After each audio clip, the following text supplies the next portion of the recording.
Делчево денес ги славеше старите свадбарски обичаи. По 10 пат се одржа традиционалната пијанечко-малешевска свадба, свадба на која над 500 гости имаат можност да бидат сведоци на старите свадбарски обичаи кои што некогаш се случувале во пијанечко-малешевскиот регион.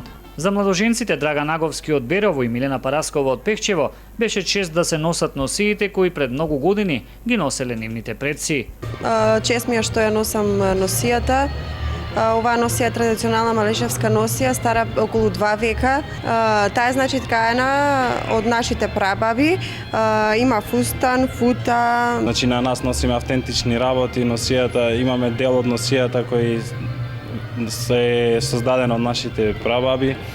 Чувството е прекрасно, огромна благодарност до организаторот за тоа што баш нас не избраа за 10-ти јубилеен пар на оваа манифестација.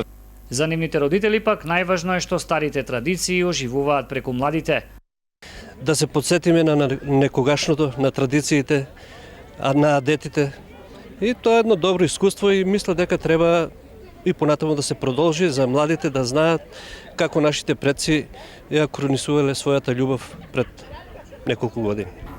Според етнологот Димитар Озунски, кој учествува од првото издание на пијанечко-малешевската свадба, потрагата по корените на свадбените обичаи од овој крај треба да продолжи да живее и понатаму. Овие 10 години значат многу зашто се трагаше по корените на свадбените обичаи, да се изнесат на виделина, колку што може да се представат и да на некој начин заживеат. Инаку општината Делчево и годинава е финансиски покровител на манифестацијата. Главна цел на нас не е да ја зачуваме традицијата и истата да ја промовираме во функција на туризмот, да привлечеме туристи во Делчево, па и во целиот микрорегион Пијанец Малеш. Како увертира на 10-та пијанечко-малешевска свадба, синоќ ќе се одржа и 40-тиот меѓународен музички и фолклорен фестивал Делчево 2016, на кој меѓу другите гости имаше и учесници од збратимената ја година. Па добро сме се уклопили со домаќинима. Играли смо влашки игре, шопски игре и шумадију. Овде е баш лепо и играќемо шумадију, шопски и влашки.